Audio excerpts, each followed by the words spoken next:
Hello everyone. ओम नमः शिवाय and welcome back to the channel.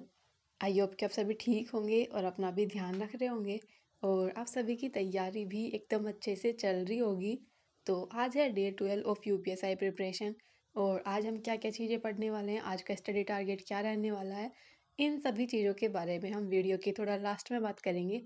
पहले मैं आप सभी के कुछ क्वेश्चन का आंसर कर देती हूँ, जिसमें सबसे ज़्यादा पूछा जाने वाला क्वेश्चन ये होता है कि दीदी क्या 2025 के अंदर यूपीएसआई की वैकेंसी आएगी या फिर नहीं आएगी। देखो, मैं अपनी बात करूँ ना, मुझे एकदम 100% लगता है कि 2025 के अंदर ही यूपीएसआई की वैकेंसी आएगी, क्योंकि जिन चैनल्स के साथ मैं जुड़ी हुई हूँ ना, जिन चैनल्स पर मुझे बहुत ज़्यादा ट्रस्ट है कि हाँ, कि इन चैनल्स पर हमेशा ऑथेंटिक जानकारी ही मिलती है। जैसे राकेश यादव सर हो गए, मैंने सर की कुछ टाइम पहले अभी एक वीडियो देखी थी जिसमें सर ने सिलेबस वगैरह बताया हुआ था और सर ने एग्जैक्ट यही बताया था कि मार्च के आसपास या फिर अप्रैल में यूपीएसआई की वैकेंसी हमें देखने को मिल सकती है। तो मैं तो यही मानकर अपनी तैयारी कर रही हूँ कि 2025 के अंदर जल्द ही यूपीएसआई की वैकेंसी आएगी। और मुझे लगता है ना कि आप सभी को भी अपनी तैयारी कर देनी चाहिए, क्योंकि सिर्फ राकेश यादव सर नहीं है, और भी मैंने काफ़ी सारे टीचर्स देखे हैं जो यूपीएसआई के अंदर ही खुद से सिलेक्टेड है और वो बहुत ज़्यादा एक्टिवली कुछ ना कुछ डालते रहते हैं कि आपको ये सही तैयारी यहाँ से ऐसी करनी चाहिए, जैसे कि एसआई काजल भारद्वाज मैम हो गई और अभी राकेश यादव सर ने भी उनसे बात की थी। तो मुझे लगता है कहीं ना कहीं यूपीएसआई की वैकेंसी है ना जल्द ही आने वाली है, क्योंकि बहुत देखो, कुछ लोग आप सभी को मिल जाएंगे ये बोलते हो कि 2026 में आएगी या ये आएगी।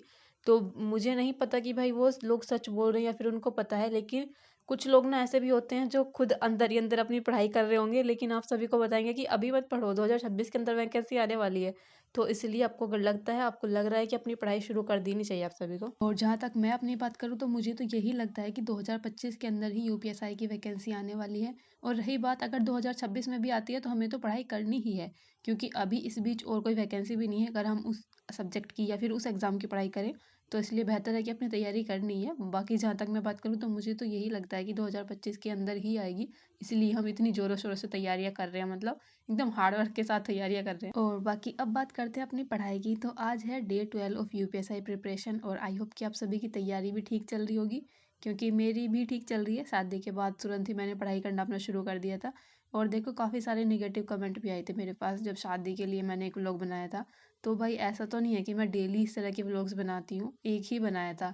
कभी साल में एक बना लिया तो बना लिया, बाकी कुछ लोगों को पता नहीं क्या ही प्रॉब्लम थी उस चीज़ से। और मैंने शादी वाले दिन व्लॉग सिर्फ इसलिए बनाया था क्योंकि पढ़ाई तो देखो उस दिन मेरी नहीं हो पाई थी।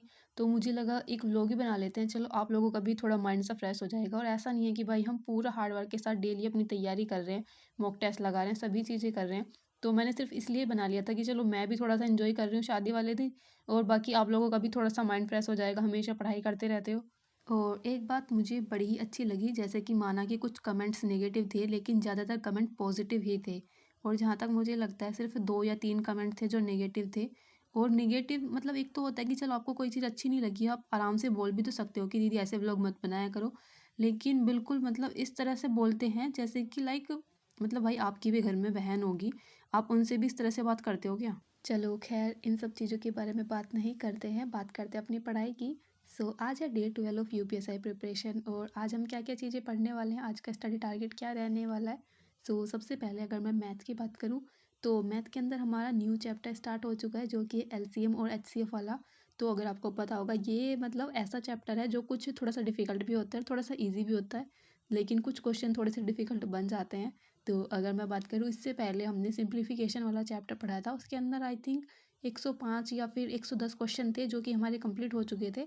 आई थिंक 2 दिन में हमने सिंप्लीफिकेशन वाला चैप्टर कंप्लीट कर लिया था। और मैथ के अंदर अब हमारे 5 चैप्टर कंप्लीट हो चुके हैं। ये जो अब जो चल रहा है एलसीएम और एचसीएफ वाला, ये है 6th चैप्टर। और उसके बाद आता है ज्योग्राफी। ज्योग्राफी में आज हम पढ़ने वाले हैं भारत का परिचय। भारत के परिचय में ये सब चीज़ें आ जाएंगी, जैसे कि भारत को इंडिया किसने कहा, हिंदुस्तान किन्होंने कहा, जैसे कि हिंदुस्तान ईरानियों ने कहा है।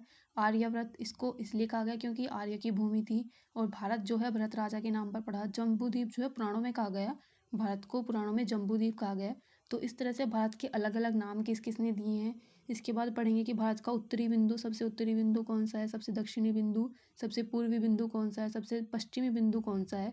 और इन सभी के अक्षांश भी याद करने हैं, क्योंकि कभी कभी ना अक्षांश भी पूछ लिए जाते हैं कि कितने डिग्री पर कौन सा मतलब जो सबसे पूर्वी बिंदु है वो कितनी डिग्री अक्षांश पर पड़ता है, कहाँ पर पड़ता है। इसके बाद भारत की सीमा के बारे में, स्थलीय सीमा कौन सी है या कितने किलोमीटर की है, जलीय सीमा कितने किलोमीटर की है। और भारत से जो रिलेटेड जो राज्य हो जाएंगे, भारत के साथ लगने वाले जो राज्य हो जाएंगे, थोड़ा सा इन सभी के बारे में भी पढ़ लेंगे।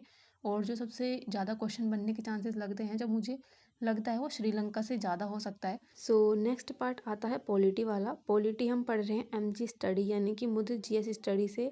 तो पॉलिटी के अंदर आज हम पढ़ने वाले हैं संविधान की अनुसूचियों के बारे में। तो मुझे लगता है कि मुदित भैया ने बहुत ही अच्छा कंटेंट प्रोवाइड किया हुआ है, मतलब क्योंकि छोटी छोटी क्लासेस हैं, एकदम टू द पॉइंट सभी चीज़ें लिखी हुई हैं, एग्ज़ाम ओरिएंटेड हैं और UPSI को ही टारगेट लेकर सभी चीज़ें बनाई गई हैं। तो इसलिए पॉलिटी वाला पार्ट मैंने वहाँ से कंप्लीट करना है।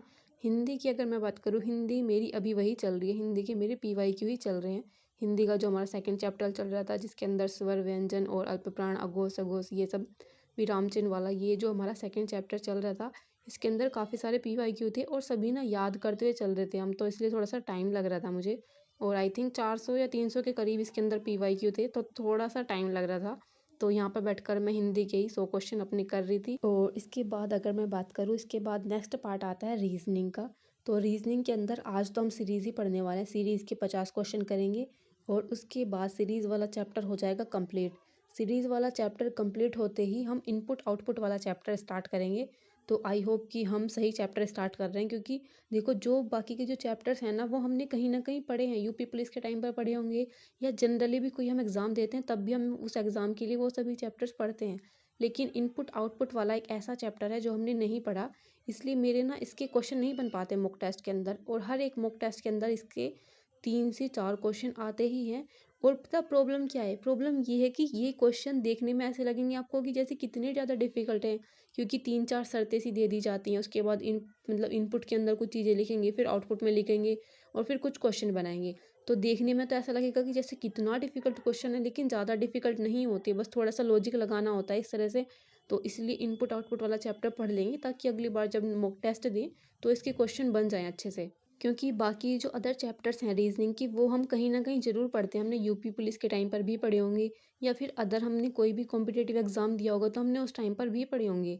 लेकिन इनपुट आउटपुट हमें नहीं पढ़ते क्योंकि अदर एग्ज़ाम्स में नहीं आता और इसी एग्ज़ाम में आता है। तो इसलिए एक बार ट्राई करेंगे कि इनपुट आउटपुट वाला चैप्टर अब सीरीज़ के बाद यही स्टार्ट करेंगे, नेक्स्ट यही रहने वाला इनपुट आउटपुट। तो आई होप कि हम सही चैप्टर स्टार्ट कर रहे हैं।